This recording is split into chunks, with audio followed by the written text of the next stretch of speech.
the 16th greeted by Cuban President Raul Castro as he arrived in Santiago to begin his 48-hour visit to Cuba. Good evening, I'm Gina Gaston. Good evening and welcome to Eyewitness News at 6. I'm Art Rascone and for Dave Ward tonight. It is happening right now. Tens of thousands of people. You are looking at a live picture, Santiago, Cuba.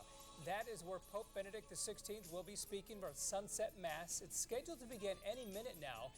And these pictures are truly amazing because you have a sea here, a mass of at least 100,000 people there in Santiago. It is about 400 to 500 miles away from Havana, the capital there, and he will be visiting Havana later on. But what a...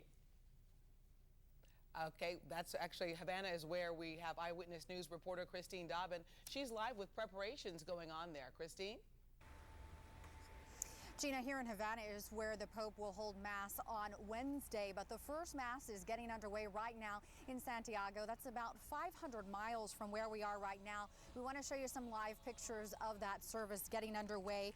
Earlier in the afternoon, the Pope was greeted by cardinals at the airport as he landed in Santiago. But unlike in Mexico, citizens were kept away from the airport. He did shake hands with President Raul Castro. They both spoke briefly. Now, Raul Castro, the younger Castro, has been in power for about 6 years.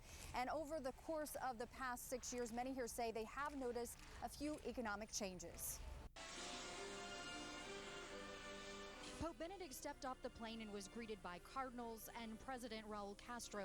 The Pope said he carries the sufferings and joys of the islanders at heart. President Raul Castro took the opportunity to criticize the U.S. embargo. 80 años antes de la abolición. Some Cubans say since the younger Castro took over 6 years ago, they have seen some changes. Chef Walter is operating what is called a paladar, a restaurant from his home. The Italian chef worked here at a Cuban restaurant for 20 years before the Cuban government opened the door to some private enterprise last year.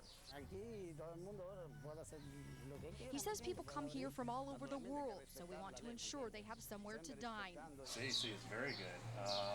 Like different dishes that taste pretty good. The spaghetti's good, the lasagna is good, the lobster is good. I mean, the whole menu is just it's delicious. Most restaurants in Havana are state-run, but here, authentic pizza is pulled from a large metal oven, the pasta is handmade, and pots are heated over coals. Walter says it was his dream to open a restaurant and he will die cooking.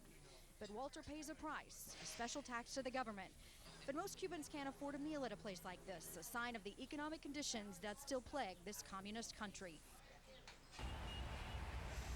And there are a total of about 9 of those privately run restaurants here in Havana. As for Chef Walter, he says he would welcome the opening of more. Competition he believes would be good here. Reporting live in Havana, Christine Dobbin, 13 Eyewitness News.